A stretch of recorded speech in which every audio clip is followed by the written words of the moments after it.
Welcome to Nexus Clinical. Before diving into this lecture, I want to ensure we're all on the same page. This is for general informational purposes only and does not constitute the practice of medicine, nursing, or other professional healthcare services, including the giving of medical advice. No doctor-patient or pharmacist-patient relationship is formed. Using this information and the materials linked to this content is at the user's risk. This is not intended to substitute for professional medical advice, diagnosis, or treatment. Users should not disregard or delay seeking medical advice for any medical condition they have, and they should consult their healthcare professionals for any such conditions. Clinical experts created the references, content, and clinical insight. NotebookLM, a Google AI tool, created the content, which I extensively reviewed before release. Finally, the host states that he takes all conflicts of interest seriously. Currently, there are no conflicts to disclose. For all of his disclosures and the companies he invests in or advises, he directs users to reach out independently, where he keeps an up-to-date and active list of all disclosures. A thorough understanding of serotonin syndrome is essential because it is a potentially life-threatening adverse reaction to medication that requires careful recognition and management. This condition, also referred to as serotonin toxicity or serotonin toxidrome, is primarily characterized by an excessive increase in serotonergic activity in both the central and peripheral nervous systems. This overstimulation results in a distinctive set of signs and symptoms, including behavioral changes, increased neuromuscular excitability, and autonomic instability. Serotonin syndrome can develop from the initiation, dose escalation, or overdose of a single medication that affects serotonin levels. However, it is most commonly caused by interactions between different drugs, especially when multiple substances that increase serotonin availability are taken together. Therefore, it is essential for healthcare professionals to have a thorough understanding of pharmacokinetics and pharmacodynamics, particularly the mechanisms of drug interactions. Recognizing these complex interactions and considering patient-specific risk factors are fundamental aspects of pharmacy practice. They help in identifying potential causes of serotonin syndrome, preventing its occurrence, and ensuring patient safety. Conducting a meticulous medication history review, including over-the-counter drugs and herbal products, remains a crucial step in preventive care. A thorough understanding of serotonin syndrome is essential for ensuring patient safety and effective medication management. This syndrome is characterized by an exaggerated increase in serotonergic activity within both the central nervous system and the peripheral nervous system. To master this critical adverse drug reaction, consider the following key learning points. First, it is important to define serotonin syndrome and recognize its core feature as an overactivation of serotonergic pathways. An understanding of the normal serotonin system is fundamental. This includes how serotonin is synthesized, stored, released, and how it interacts with various receptor types, notably the 5-HT1A and 5-HT2A receptors, which are particularly involved in the manifestation of symptoms. Regulatory mechanisms such as feedback inhibition, enzymatic degradation by monoamine oxidase A, and reuptake via the serotonin transporter also play significant roles. Next, one should identify the diverse pharmacological mechanisms through which drugs can precipitate serotonin syndrome. These include increased serotonin synthesis, inhibition of its metabolism, especially by monoamine oxidase inhibitors, enhanced release, inhibition of reuptake, as seen with selective serotonin reuptake inhibitors and serotonin norepinephrine reuptake inhibitors, and direct receptor agonism, such as with certain triptan medications. Broader causes and patient-specific risk factors also merit attention. These include drug interactions involving key enzymes like cytochrome P450 isoenzymes, renal dysfunction, genetic polymorphisms affecting metabolism or receptor sensitivity, and age-related vulnerabilities. Recognizing these factors can help in assessing patient risk. Furthermore, clinicians should be familiar with the clinical triad associated with serotonin syndrome. This involves mental status changes such as anxiety, agitation, and delirium, autonomic instability manifesting as hyperthermia, rapid heart rate, sweating and dilated pupils, and neuromuscular abnormalities including hyperreflexia, tremors, clonus, and muscle rigidity. The severity of serotonin syndrome can vary from mild to severe. Typically, symptoms develop rapidly within minutes to hours and tend to resolve within 24 hours after discontinuation of the causative agents. However, factors that prolong symptom duration should also be recognized. To diagnose serotonin syndrome accurately, clinicians often utilize specific criteria, such as the Hunter serotonin toxicity criteria. While these criteria are useful, they have limitations and should be applied judiciously. Laboratory tests are primarily employed to exclude other potential causes and to monitor complications rather than to establish the diagnosis definitively. Differential diagnosis is crucial as several other conditions can mimic serotonin syndrome. These include neuroleptic malignant syndrome, anticholinergic poisoning, sympathomimetic toxidrome, and malignant hyperthermia. Each of these has distinguishing clinical features that aid in differentiation. In managing serotonin syndrome, the immediate step is to discontinue all suspected serotonergic medications. Supportive care forms the cornerstone of treatment, with benzodiazepines used as first-line agents to control agitation and neuromuscular hyperactivity. In cases of moderate serotonin syndrome refractory to benzodiazepines, the use of cyperheptadine, an antihistamine with serotonergic antagonistic properties, may be considered. Preventing serotonin syndrome involves thorough medication history taking, including over-the-counter drugs and herbal supplements. Awareness of potential drug interactions, pharmacogenomic considerations, and comprehensive education for patients and healthcare providers are vital strategies to reduce risk and ensure safe medication practices. Understanding the mechanism of action of excess serotonin and the causes and risk factors leading to serotonin syndrome is essential for healthcare practitioners. Serotonin syndrome is primarily caused by an excessive activity of serotonin, also known as 5-hydroxytryptamine, at the synapses. This overactivity affects both the central nervous system and the peripheral nervous system. As a result, it leads to a variety of signs and symptoms, including behavioral changes, increased neuromuscular excitability, and instability of autonomic functions.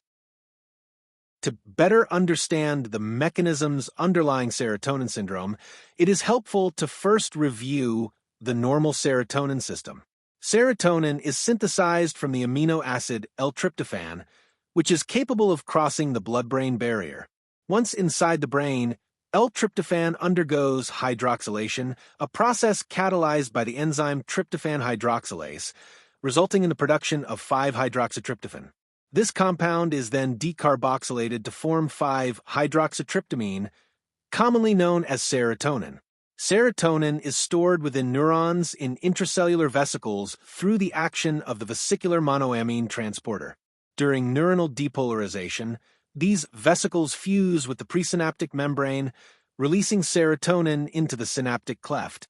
The released serotonin then binds to specific receptors on the postsynaptic neuron, mediating various neurological functions. There are 7 known families of serotonin receptors, labeled from 5-HT1 to 5-HT7, many of which have multiple subtypes. Activation of particular receptor subtypes, such as 5-HT1A and 5-HT2A, plays a significant role in the autonomic and neurological manifestations observed in serotonin syndrome. In cases of overdose, however, the loss of receptor selectivity due to binding at multiple receptor types can contribute to the syndrome. The regulation of serotonin levels in the synapse is maintained through several mechanisms. Feedback inhibition occurs when the release of serotonin from the neuron inhibits further vesicular fusion and release. Additionally, the enzyme monoamine oxidase A, located within neurons, degrades serotonin as well as norepinephrine, thus reducing their levels. Serotonin that remains in the synaptic cleft is transported back into the presynaptic neuron by the serotonin reuptake transporter, a process essential for terminating serotonin's action. Disruption of any part of this cycle, such as excessive release, decreased reuptake or inhibited metabolism can lead to persistent stimulation of serotonin receptors. Such disturbances are responsible for the clinical effects observed in serotonin syndrome. Serotonin syndrome can occur when increasing the dose of or overdosing on medications that affect serotonin levels.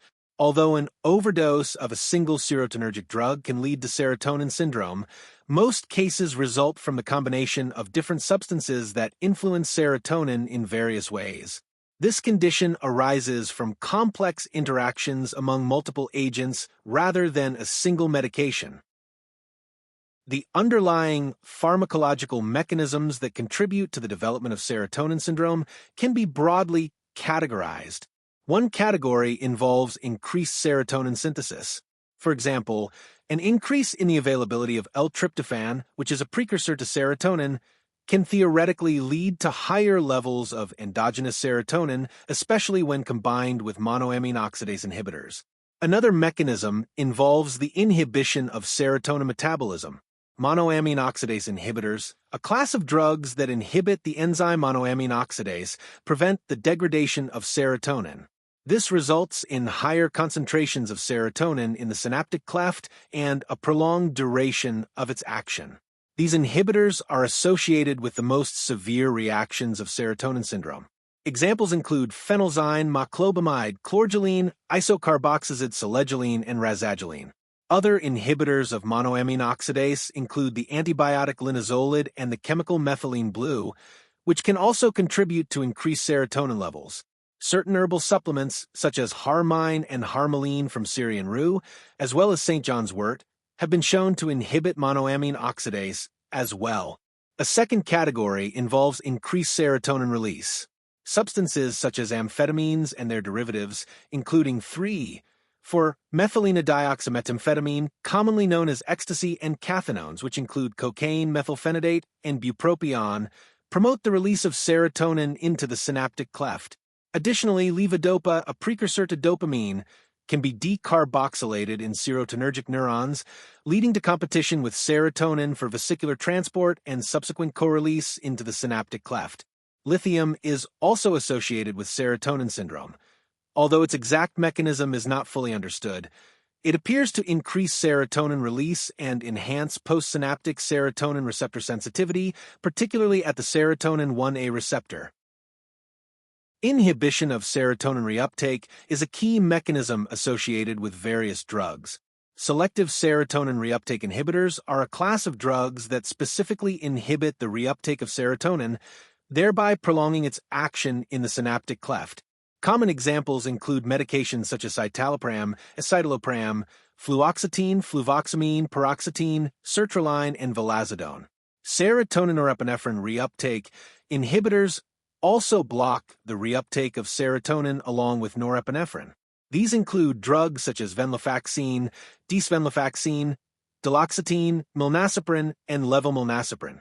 Tricyclic antidepressants inhibit the reuptake of both serotonin and norepinephrine, with examples including amitriptyline, clomipramine, desipramine, doxepin, imipramine, and nortriptyline. Other agents that influence serotonin reuptake include certain opioids like tramadol, meperidine, fentanyl, methadone, oxycodone, and sufentanil. Some of these opioids not only inhibit reuptake, but also directly activate serotonin receptors, such as the serotonin 1 receptors. Notably, tramadol and meperidine are considered high risk in this context. Dextromethorphan, a common ingredient in cough and cold medications, blocks serotonin reuptake and can increase serotonin release.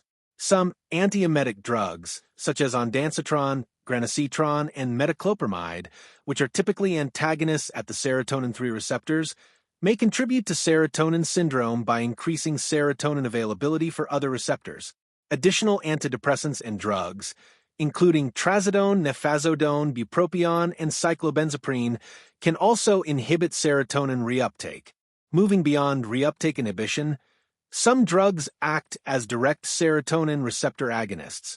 Triptans such as sumatriptan, naratriptan, and rizatriptan are agonists at the serotonin 1 receptors, specifically the subtypes B and D.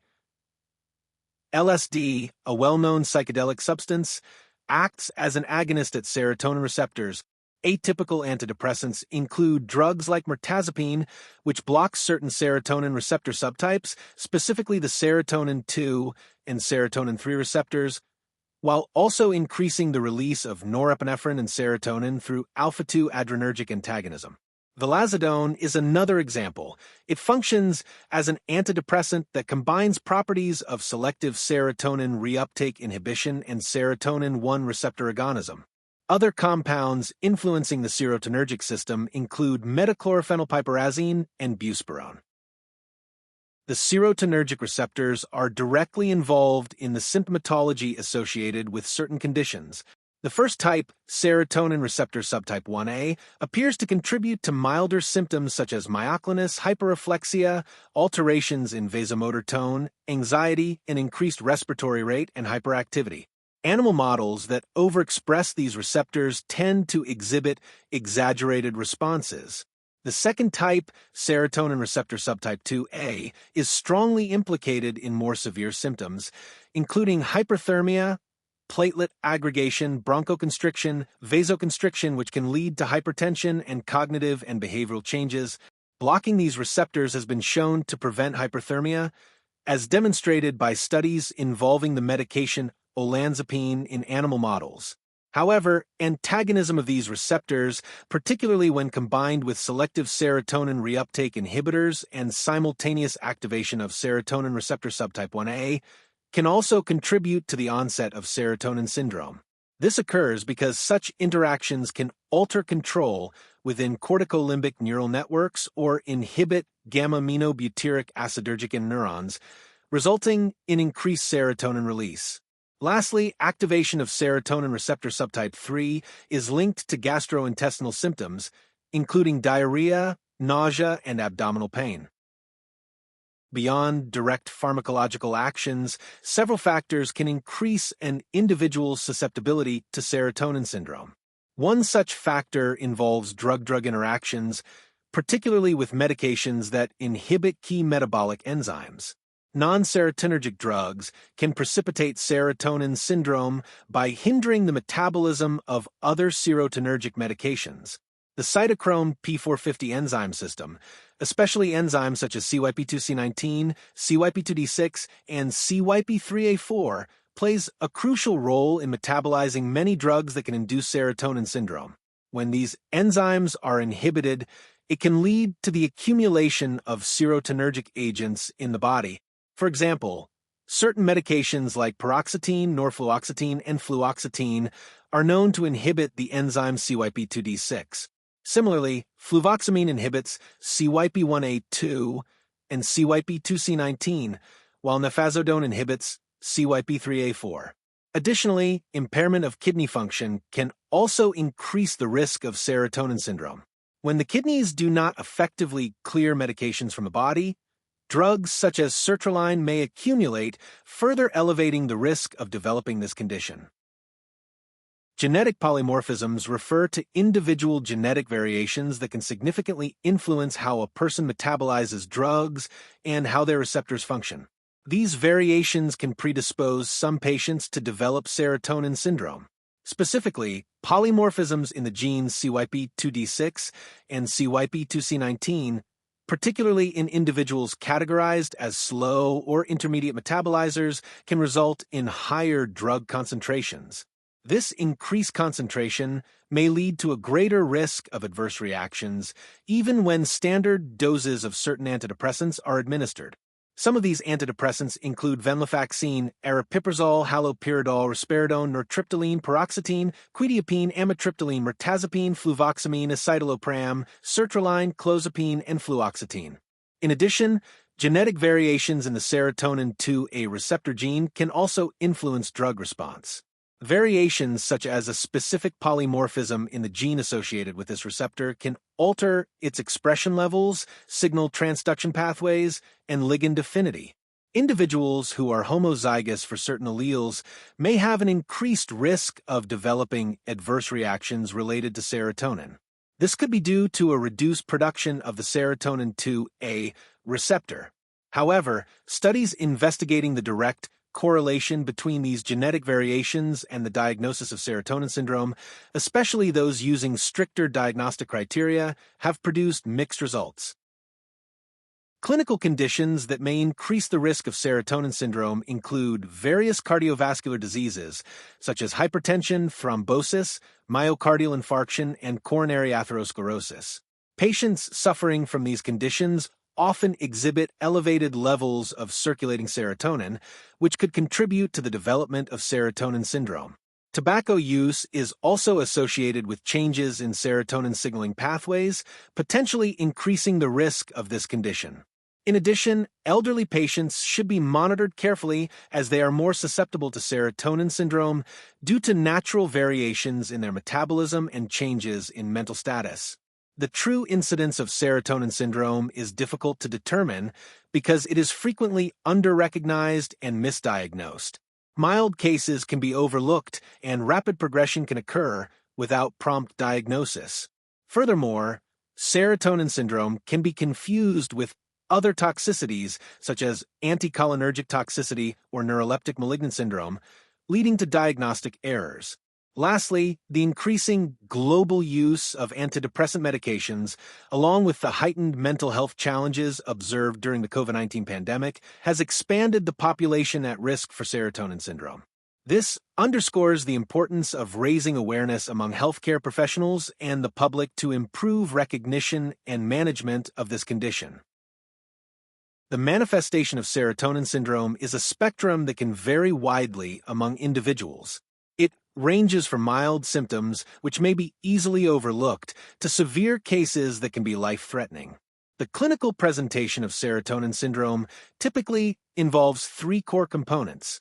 These include changes in mental status, such as altered consciousness or agitation, instability of autonomic functions, which may manifest as fluctuations in blood pressure, heart rate, or body temperature, and neuromuscular abnormalities such as tremors, hyperreflexia, or muscle rigidity.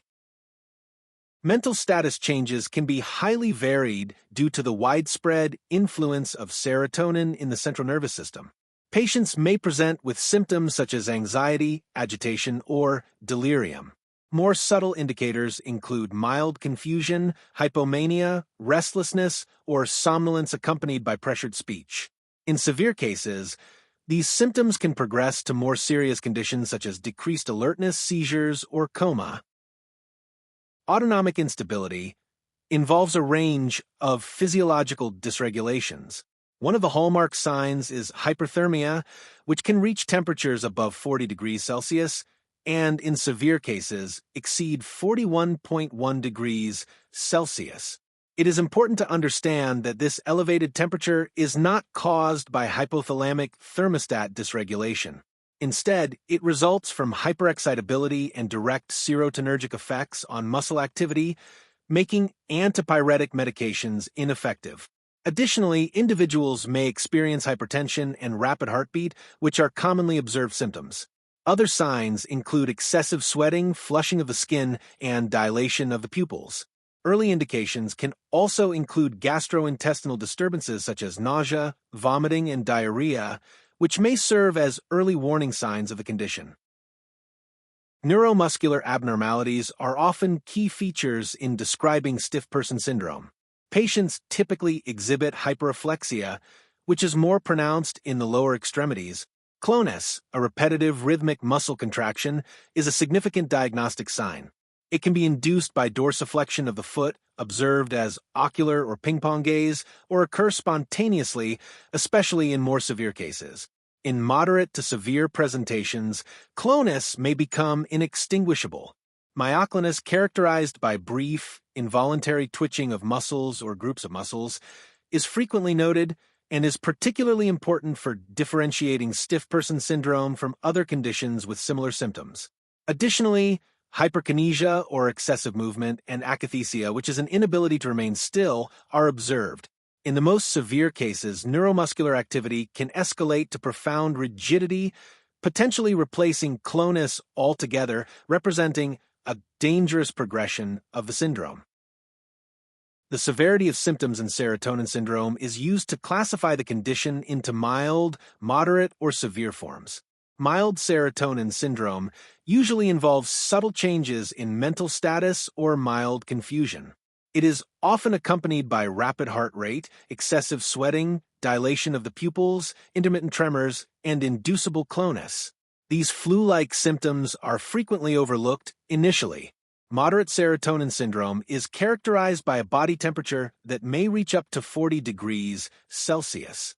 Patients may also experience high blood pressure, hyperactive bowel sounds, spontaneous clonus, increased reflexes particularly in the lower limbs, horizontal ocular clonus, and agitation. Severe serotonin syndrome involves markedly altered mental status, persistent or inextinguishable clonus, pronounced sweating, severe muscle rigidity, and dangerous levels of hyperthermia exceeding 41.1 degrees Celsius. In this stage, patients often have significant fluctuations in pulse and blood pressure, which can lead to injury of the organs. Complications may include muscle breakdown, acute kidney injury, elevated liver enzymes, disseminated intravascular coagulation, and rarely seizures. Elevated temperatures, seizures, and increased levels of creatine kinase are considered indicators of a poor prognosis. A critical aspect for clinicians is understanding the chronology of serotonin syndrome. Symptoms generally appear rapidly after the initiation of a new serotonergic medication, an increase in the dosage, or an overdose. Typically, these symptoms develop within minutes to hours, and in some cases, up to 24 hours. Approximately 60% of patients experience onset of symptoms within 6 hours of such changes. Importantly, symptoms of serotonin syndrome usually resolve quickly, often within 24 hours, once the causative serotonergic medications are discontinued. However, this resolution can be prolonged if the medications involved have long half-lives or active metabolites. For example, fluoxetine can cause symptoms to persist even after discontinuation due to its long half-life and active metabolite norfluoxetine. Given the absence of a definitive test for diagnosing serotonin syndrome, several diagnostic criteria have been proposed to standardize the process. One of the earliest systematic approaches was developed by Sternbach in 1991, based on 38 reported cases. This method requires a recent addition or increase in a known serotonergic agent, along with the absence of an alternative explanation for the symptoms and no recent administration or increase of a neuroleptic agent. According to Sternbach's criteria, the diagnosis is supported if at least 3 out of 10 common clinical features are present. These features include altered mental status, restlessness, muscle jerking movements, increased reflexes, excessive sweating, shivering, tremor, diarrhea, lack of coordination, or fever. The criteria are approximately 75% sensitive and 96% specific, though they tend to miss early, mild, or incomplete presentations of the syndrome. Its lower specificity might be sufficient for identifying mild to moderate cases. The Hunter serotonin toxicity criteria, developed in 2003 from a large study involving 2,222 patients, are considered to be both more accurate and simpler than previous methods. These criteria are 84% sensitive and 97% specific when compared to evaluations by toxicologists. The Hunter criteria focus primarily on the presence of clonus, a series of involuntary muscle contractions which can be spontaneous, inducible, or ocular. Often, clonus occurs in conjunction with symptoms such as agitation, excessive sweating, increased muscle tone, and fever exceeding 38 degrees Celsius. However, relying strictly on clonus can be a limitation, as it may be concealed in patients with peripheral neuropathy, leading to potential misdiagnoses. Additionally, because these criteria were derived mainly from overdose cases, their effectiveness in situations involving therapeutic drug interactions may be somewhat limited. Another diagnostic system is the Radomski criteria, developed in 2000. This approach categorizes symptoms into moderate, serotonin syndrome, and toxic states, but it carries a similar risk of false positive results as the earlier Sternbach criteria. Despite these various methods, there is still no universally accepted gold standard for diagnosing serotonin toxicity. This underscores the importance of a pharmacist's critical thinking which must incorporate all available clinical information to make an accurate diagnosis. Laboratory tests are not diagnostic for serotonin syndrome, but are essential in ruling out other causes and assessing potential complications. In moderate to severe cases, several laboratory abnormalities may be observed. These include an increased white blood cell count, lactic acid buildup, and elevated levels of creatine phosphokinase due to neuromuscular activity, which can lead to muscle breakdown or rhabdomyolysis. Severe elevations in creatine phosphokinase are associated with damage to organs resulting from hyperthermia. Additionally, liver function tests may show increased levels of enzymes, such as aminotransferases, indicating liver stress or injury. Signs of widespread blood clotting disorder, known as disseminated intravascular coagulation, may also be present along with renal failure and electrolyte imbalances such as low sodium and magnesium levels. Electrocardiogram findings often include a rapid heartbeat, with tachycardia being the most common. Prolongation of the QT interval, especially in patients taking certain antidepressants like citalopram and escitalopram, may occur. Less frequently, there can be a prolongation of the QRS complex, which might lead to dangerous ventricular arrhythmias. Quantitative drug concentration measurements typically do not assist significantly in managing patients because these levels often do not correlate with clinical symptoms and are not available in a timely manner. It is important to note that normal therapeutic drug levels do not exclude the diagnosis of serotonin syndrome. The diagnosis of serotonin syndrome is primarily based on clinical assessment, emphasizing a detailed medication history and thorough physical examination, since there is no specific laboratory test that can confirm it. The Hunter's serotonin toxicity criteria are widely used for diagnosis, offering a sensitivity of 84% and a specificity of 97%, with clonus being a key feature. However, applying these rigid criteria might overlook milder cases. Distinguishing serotonin syndrome from other conditions with similar symptoms is a vital skill in toxicology.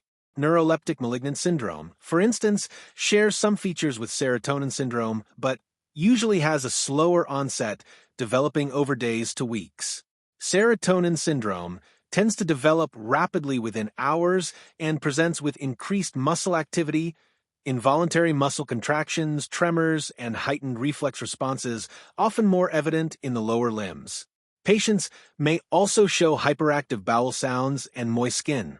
Conversely, neuroleptic malignant syndrome is characterized by a slower progression, with symptoms such as slowness of movement and rigid muscles resembling lead pipes, and typically normal reflexes and bowel sounds.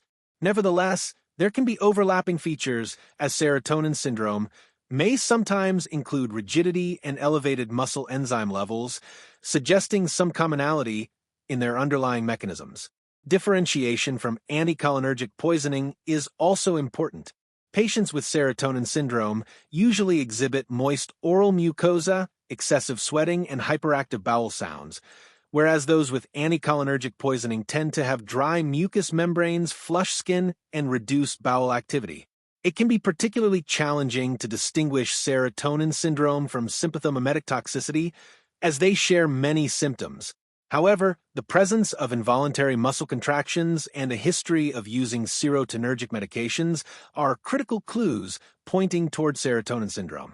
Malignant hyperthermia is another differential diagnosis. It is distinguished by the absence of hyperreflexia and clonus, which are typically present in serotonin syndrome. Malignant hyperthermia is a genetic disorder triggered by certain anesthetic agents characterized by decreased reflexes and muscle rigidity, similar to rigor mortis. In summary, a comprehensive understanding of the clinical triad involving mental status changes, autonomic dysfunctions, and neuromuscular abnormalities, along with knowledge of the typical onset and resolution patterns, allows pharmacy professionals to recognize and differentiate serotonin syndrome. This understanding enhances the ability to manage the condition promptly, ultimately improving patient outcomes. The effective treatment of serotonin syndrome is of utmost importance because this adverse drug reaction can quickly progress from mild, often unnoticed symptoms to a severe and potentially life-threatening condition. The core approach to treatment includes rapid recognition of the syndrome, providing supportive care, and immediately stopping all medications suspected of contributing to the condition.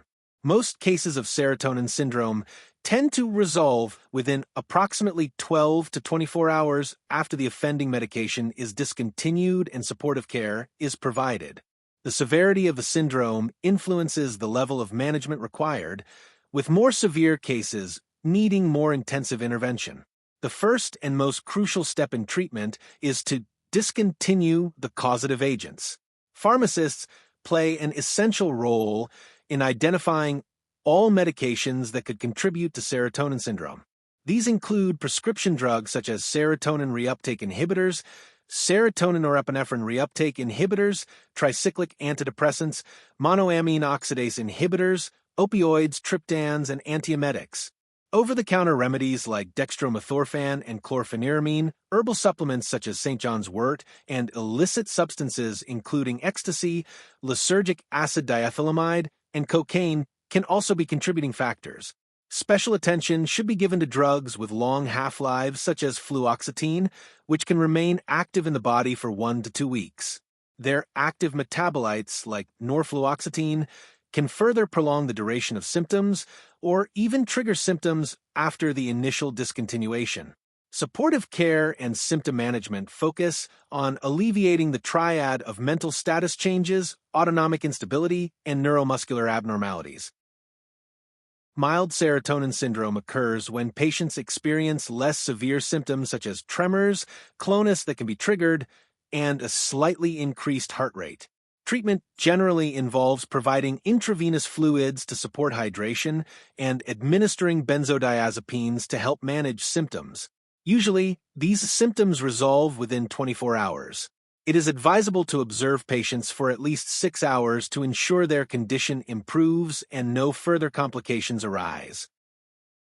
Patients experiencing moderate serotonin syndrome, such as those exhibiting symptoms like rapid heartbeat, uncontrollable muscle contractions, high body temperature, and altered mental status, may not respond adequately to treatment with benzodiazepines.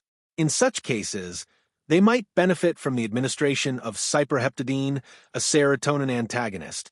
Hospital admission for cardiac monitoring and continued observation is recommended to ensure patient safety and to monitor for any deterioration or complications. Severe serotonin syndrome is considered a medical emergency. In such cases, patients may experience symptoms such as extremely high body temperature exceeding 41 degrees Celsius, muscular rigidity, sustained involuntary muscle contractions, seizures, and coma that does not respond to benzodiazepine treatment. These serious symptoms require urgent and aggressive medical intervention, often involving admission to an intensive care unit for close monitoring and intensive treatment. Cyproheptadine is an agent that acts as a non-selective antagonist of the serotonin receptors 5-HT1A and 5-HT2A. It also possesses antihistamine properties by antagonizing the H1 receptor. Theoretically, its benefit in treating serotonin syndrome comes from its ability to counteract the excessive serotonin activity at these key receptors, which are involved in the clinical manifestations of the syndrome. Animal studies suggest that pretreatment with serotonin antagonists, including cyproheptadine, can prevent the development of serotonin toxicity. Experiments involving mice indicate that cyproheptadine can reduce tremor and clonus, symptoms that are often resistant to benzodiazepine therapy.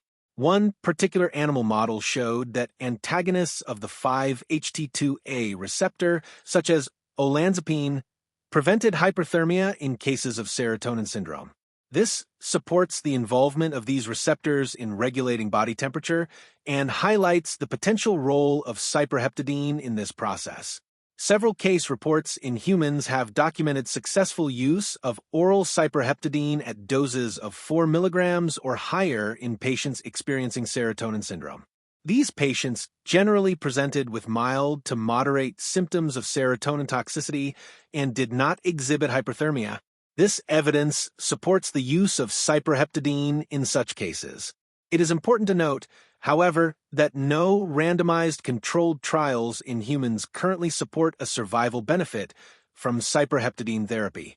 Some researchers highlight that there may be no significant difference in outcomes between patients treated with cyperheptadine and those receiving supportive care alone. Despite the lack of high-level evidence, cyperheptadine is considered a treatment option for patients with moderate serotonin syndrome who do not respond to benzodiazepines. It is also proposed for use in severe, refractory cases. However, even when administered, it is viewed as the least critical component of care, with other vital interventions taking precedence. Initial dosing of cyperheptadine typically involves an oral loading dose of 12 milligrams, followed by 2 milligrams every 2 hours as needed until there is clinical improvement. The maximum recommended dose is 20 milligrams per day. Some sources suggest that in more severe cases, an oral dose of 8 to 16 milligrams may be repeated hourly as needed to achieve muscle relaxation. In the first 24 hours of treatment, a total dose ranging from 12 to 32 milligrams may be necessary to bind between 85% and 95% of serotonin receptors. For pediatric patients, the recommended oral dose is 0.25 milligrams per kilogram of body weight per day, divided into doses every 6 hours, with a maximum daily dose of 12 milligrams. A practical challenge with cyperheptadine is that it is only available in an oral formulation.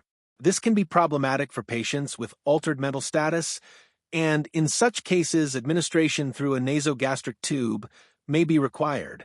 The process of tapering off cyperheptadine is not well established, but a gradual reduction over 24 to 48 hours is generally advised.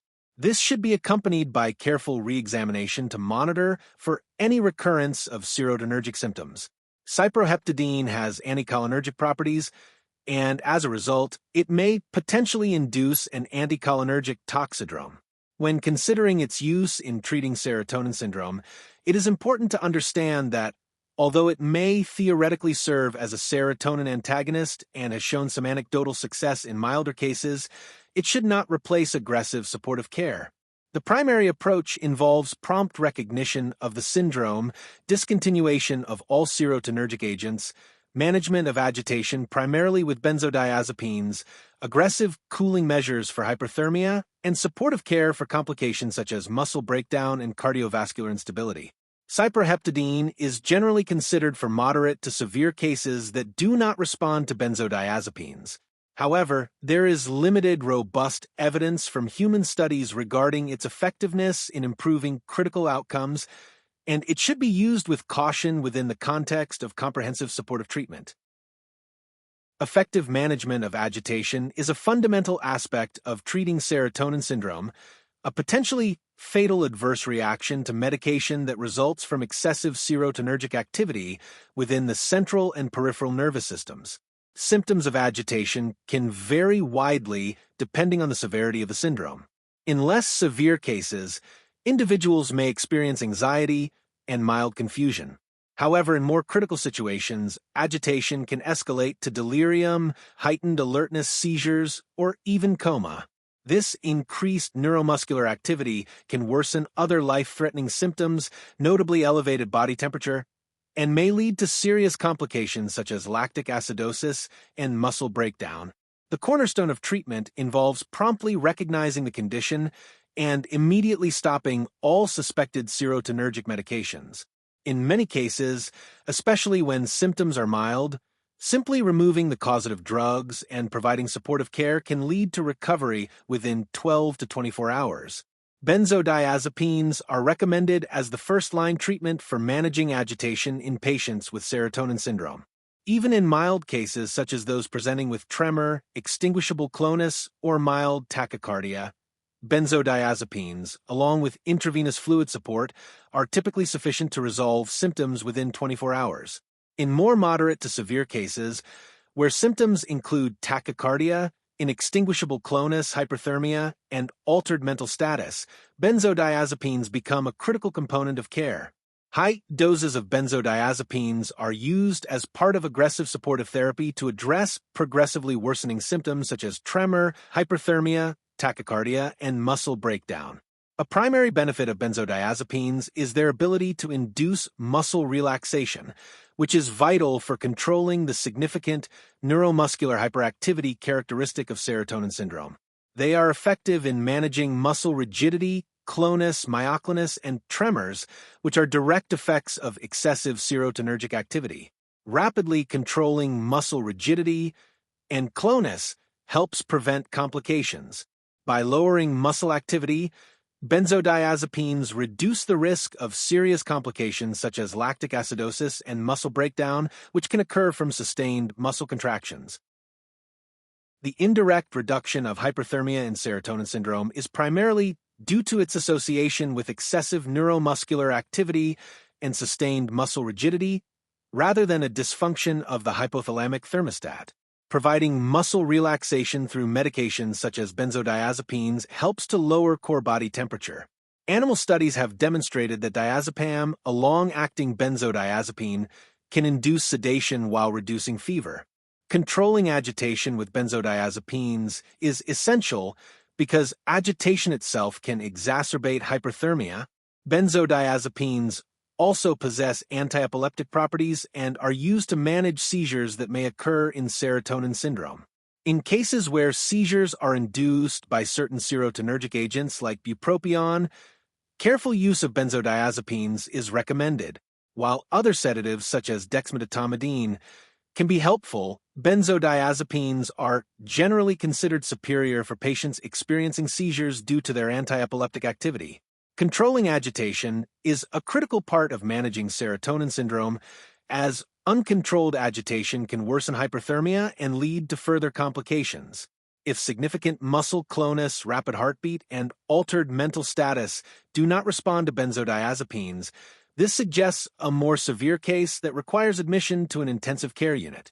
In situations where benzodiazepines are insufficient to control severe agitation and muscle activity, more aggressive interventions may be necessary. These may include neuromuscular paralysis with non-depolarizing agents and mechanical ventilation, especially in cases of extreme hyperthermia. Dexmedetomidine is a notable agent in the treatment of serotonin syndrome, particularly for managing agitation and autonomic instability. Its unique pharmacological profile offers distinct advantages, making it a valuable option, especially as a maintenance therapy that can address the underlying pathophysiology with less respiratory suppression. In terms of its role in controlling agitation, dexmedetomidine is proposed for patients with moderate serotonin syndrome who do not respond to benzodiazepines. It can serve as a valuable adjunctive or maintenance sedative, especially for patients who are sufficiently ill to require intravenous sedation but do not yet need immediate intubation. Its use has been described in cases where it effectively controls agitation and confusion without the need for orotracheal intubation. Dexmedetomidine is a centrally acting alpha-2 adrenergic receptor agonist. Its effectiveness in treating serotonin syndrome is believed to arise from two primary mechanisms. Firstly, it modulates serotonin levels by stimulating alpha-2C receptors located in the striatum, which may influence serotonin activity. Additionally, alpha-2 receptors present on serotonergic terminal axons seem to inhibit the release of serotonin. Secondly, dexmedetomidine reduces sympathetic tone by stimulating alpha-2A receptors in the prefrontal cortex and the locus coeruleus, resulting in sedation and decreased sympathetic nervous system activity. Therefore, this medication is thought to address the underlying cause of excess serotonin rather than merely providing symptomatic sedation. Supporting evidence from animal models indicates that dexmedetomidine is more effective than midazolam in the recovery from serotonin syndrome. One notable advantage of dexmedetomidine is its minimal impact on respiratory drive, meaning it generally does not suppress breathing. This characteristic reduces the risk of triggering the need for intubation. The medication can be carefully adjusted to achieve the desired clinical effect, helping to prevent both excessive and insufficient sedation. Another significant benefit is its success in cases that are resistant to other treatments, such as serotonin syndrome that does not respond to standard sedatives like benzodiazepines.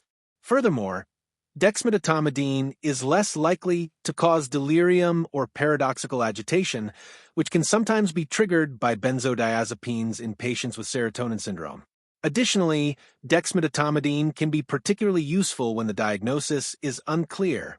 If it proves ineffective or adverse effects occur, the drug can be discontinued easily without complicating the diagnostic process. Potential disadvantages and considerations of dexmedetomidine include its cost, as it may be more expensive than other sedative options. Its slower onset of action during titration means that it might not be suitable for patients experiencing severe agitation that requires immediate control. Additionally, dexmedetomidine lacks the anti-epileptic properties seen in benzodiazepines, making the latter a preferred choice for patients who have had seizures. Regarding cardiovascular effects, although patients with serotonin syndrome are often tachycardic, dexmedetomidine can cause bradycardia, which could be problematic in patients with pre-existing slow heart rate. In severe and life-threatening cases of serotonin syndrome, patients may experience uncontrollable agitation, greatly elevated core body temperatures exceeding 41 degrees Celsius, or severe muscle rigidity that impairs breathing. Such cases may require the use of orotracheal intubation, followed by neuromuscular paralysis. This aggressive intervention is essential to quickly stop the excessive muscle activity, which directly causes severe overheating of the body and related complications. When selecting paralytic medications, non-depolarizing drugs like rocuronium or vecuronium are preferred. This preference is due to the theoretical risk of hyperkalemia associated with succinylcholine, particularly in the context of muscle breakdown. Once the patient is intubated, propofol can be used effectively as an initial sedative. During the recovery phase, dexmedetomidine may be considered for continued sedation.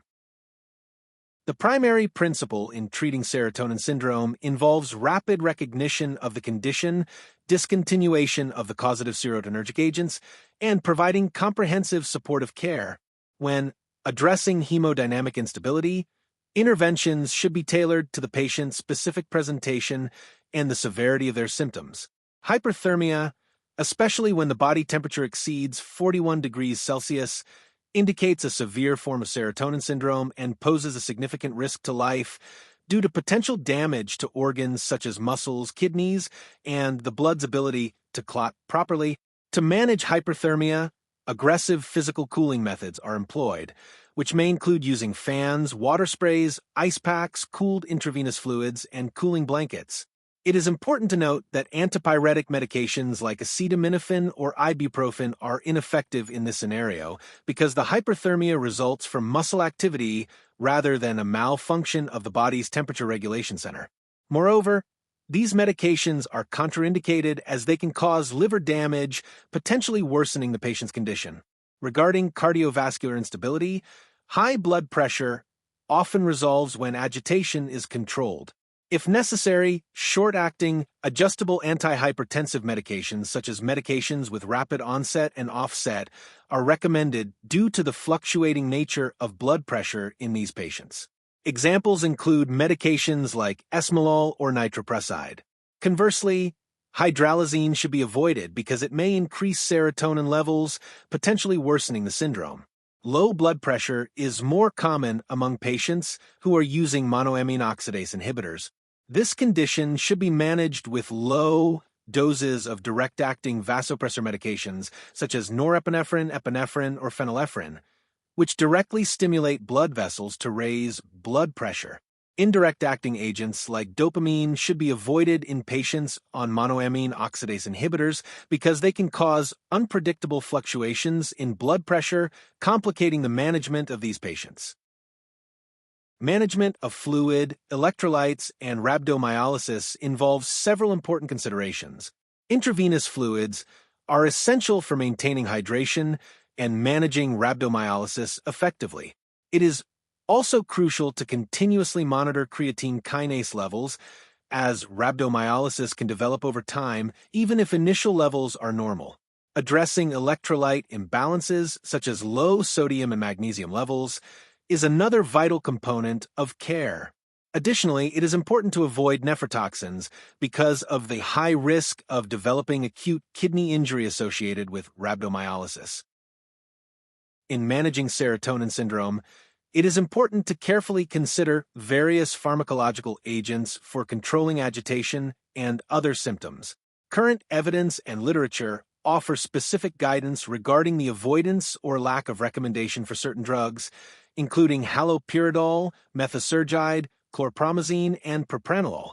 Although animal studies have demonstrated the effectiveness of haloperidol, the sources do not recommend its use in human clinical practice for serotonin syndrome.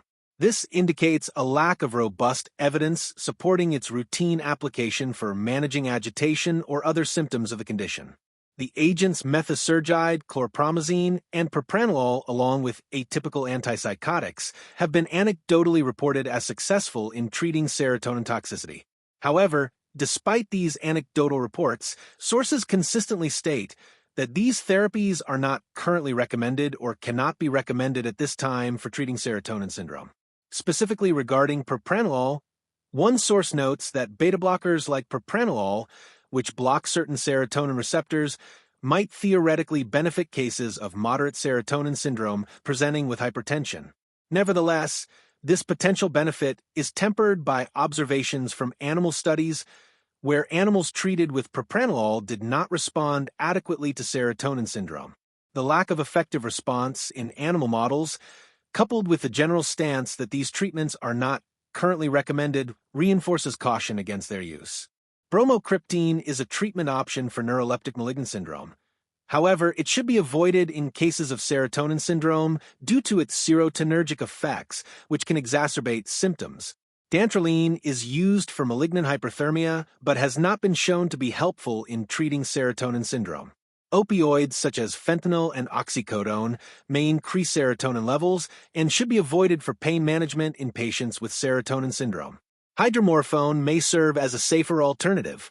In essence, although some of these medications might have theoretical links to serotonin pathways or anecdotal reports of use, current medical guidance, based on reliable sources, advises against their routine application in the treatment of serotonin syndrome. The primary management strategies include discontinuing causative serotonergic agents, providing aggressive supportive care, and using first-line medications such as benzodiazepines to control agitation and muscle symptoms. Preventing serotonin syndrome requires a comprehensive approach that involves both healthcare provider and patient education. Healthcare providers play a crucial role by increasing awareness of serotonin syndrome, understanding its rapid progression, and distinguishing it from other toxic conditions. A lack of medical awareness often results in misdiagnosis. To aid in prevention, it is essential for prescribers and pharmacists to obtain a detailed medication history, including all prescriptions, over-the-counter drugs, and herbal supplements, to identify potential serotonergic agents. Awareness of drug interactions that can increase serotonin levels is also vital. Many drugs can elevate serotonin through various mechanisms such as increasing synthesis, releasing serotonin, inhibiting reuptake, decreasing metabolism, or acting as receptor agonists. Most cases of serotonin syndrome result from the combination of different drugs, so utilizing drug interaction programs can help identify unexpected interactions. Furthermore, genetic factors can influence an individual's risk.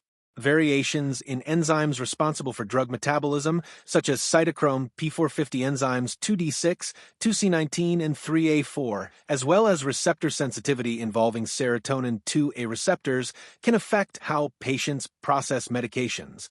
Identifying patients with these genetic polymorphisms can help predict those at higher risk, even when drugs are used at therapeutic doses. Patient education is another key component. Patients should be informed about the potential adverse reactions and symptoms of serotonin syndrome when starting serotonergic medications. This knowledge is vital for early recognition and prompt management of the condition. It is essential to have a clear understanding of serotonin syndrome to ensure patient safety. Serotonin syndrome is a potentially life-threatening adverse drug reaction characterized by an excessive increase in serotonergic activity within both the central nervous system and the peripheral nervous system. This condition results in a distinctive set of behavioral changes, heightened neuromuscular excitability, and autonomic instability. The underlying mechanism involves excessive activity of serotonin at the synapse, primarily affecting the 5-HT1A and 5-HT2A receptors. Disruption of the normal serotonin cycle can occur through increased synthesis of serotonin, inhibition of its metabolism, such as by monoamine oxidase inhibitors, increased release from neurons, or inhibition of serotonin reuptake. These disruptions lead to persistent and heightened receptor stimulation. Serotonin syndrome can be triggered by overdose of a single agent. However, it is most commonly precipitated by drug interactions, especially when multiple medications or substances increase serotonin levels. Key risk factors include interactions involving enzymes responsible for drug metabolism, such as CYP2C19, CYP2D6, and CYP3A4, as well as renal dysfunction, genetic variations like polymorphisms in the 5-HT2A receptor, and age, particularly among elderly patients. A careful medication history is therefore critical for prevention. Clinically, the syndrome presents as a triad of symptoms. These include mental status changes, which can range from anxiety, agitation, and restlessness to delirium, confusion, and severe cases involving seizures or coma. Autonomic instability manifests through symptoms such as high fever often exceeding 40 degrees Celsius that does not respond to antipyretic medications, elevated blood pressure, rapid heart rate, excessive sweating, dilation of the pupils, nausea, vomiting, and diarrhea. Neuromuscular abnormalities are also prominent, with findings such as hyperreflexia, especially in the lower extremities, clonus that may be inducible or spontaneous muscle jerks, tremors, and in severe instances, profound rigidity. The onset of symptoms generally occurs rapidly within minutes to hours following medication adjustments, and symptoms typically resolve within 24 hours after discontinuing the causative agents.